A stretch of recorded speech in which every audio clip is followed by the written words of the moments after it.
আসসালামু আলাইকুম, কেমন আছেন সকলে? আমার আজকের রেসিপি কাঁচা ইলিশের ঝোল।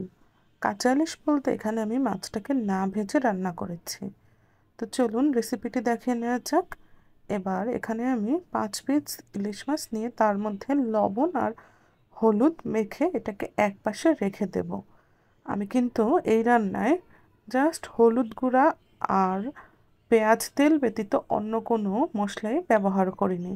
আমি শুনেছি ইলিশ মাছটা নাকি কম মশলায় রান্না করলে সব থেকে বেশি মজার হয়। তো এখানে আমি সাদা তেল আর সরিষার তেল মিশিয়ে নিচ্ছি। এই রান্নাটা না করলে আমি আসলে ইলিশের আসল স্বাদটা পেতামই না। কি যে দারুণ হয়েছিল! তো এবারে এখানে আমি পেঁয়াজ কুচি দিয়ে দিচ্ছি আর অপেক্ষা করব পেঁয়াজটা নরম হয়ে আসা পর্যন্ত।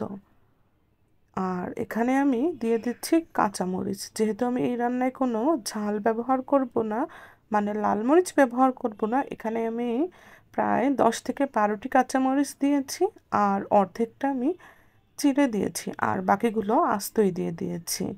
তো এবার কাঁচামরিচ আর পেঁয়াজটা নরম হয়ে আসা পর্যন্ত অপেক্ষা করব। আর এরপরে দিয়ে দিচ্ছি এখানে আমি হলুদ গুঁড়া।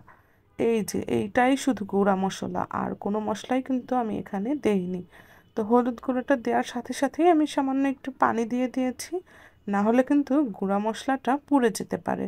তো এটাকে কিছুটা সময় কষিয়ে নেব আর দিয়ে দিচ্ছি পরিমাণ মতো লবণ। এখানে লবণটা একটু বুঝে দিতে হবে, আমি কিন্তু মাছেও কিছুটা লবণ মাখিয়ে রেখেছি। তো এবার আমি একে একে মাছগুলো দিয়ে দিব। মাছগুলো দিয়ে দেওয়ার পরে এটাকে আমি প্রথম পিঠ 2 থেকে 3 মিনিট একটু কষিয়ে নেব। তারপরে আবার উলট পালট করে দিয়ে আরও 2 মিনিট কষিয়ে নেব। এই রান্নাটা করতে মাত্র 15 থেকে 20 মিনিট সময় লেগেছিল আমার। তো এই যে আমি মাছটাকে উল্টে দিলাম আর এবার আরও 2 থেকে 3 মিনিট সময় অপেক্ষা করেছি। অপেক্ষা করার পরে এখন এই যে দুই পিঠই কিন্তু এপাশ ওপাশ করে কষানো হয়ে গিয়েছে। এবার এখানে আমি পানিটা যোগ করব। তো যেহেতু আমি বলেছি ইলিশের ঝোল হবে, তো পানিটা একটু বেশিই দেব, কারণ এটা একদম ঝোল ঝোল হবে। তো আমি এখানে প্রায় 1.5 কাপ পরিমাণে পানি দিয়ে দিব। আমার মাছটা কিন্তু কষানোর সময়ই 60% মতো সিদ্ধ হয়ে গিয়েছে। তো এবার হচ্ছে জাস্ট ঝোলটা দিয়ে দেওয়ার পালা। তো ঝোলটা দেওয়ার পরে এটাকে আমি ঢাকনা দিয়ে ঢেকে 4 মিনিট সময়ের মতো রান্না করব। আর এই যে এখন আমি এটার ঢাকনাটা দিয়ে দিচ্ছি।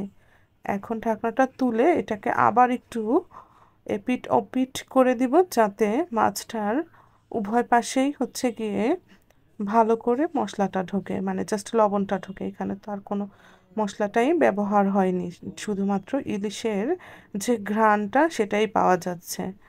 তো এই যে মাছটাকে আমি এপিট ওপিট করে দিচ্ছি আর শেষে একটু এভাবে নাড়িয়ে চাড়িয়ে দিয়ে যতটুকু ঝোল খেতে চাই ঝোল রেখে চুলার আঁচটাকে বন্ধ করে দিব। এই তো তৈরি হয়ে গেল আমার মজাদার ইলিশের ঝোল। টাটা।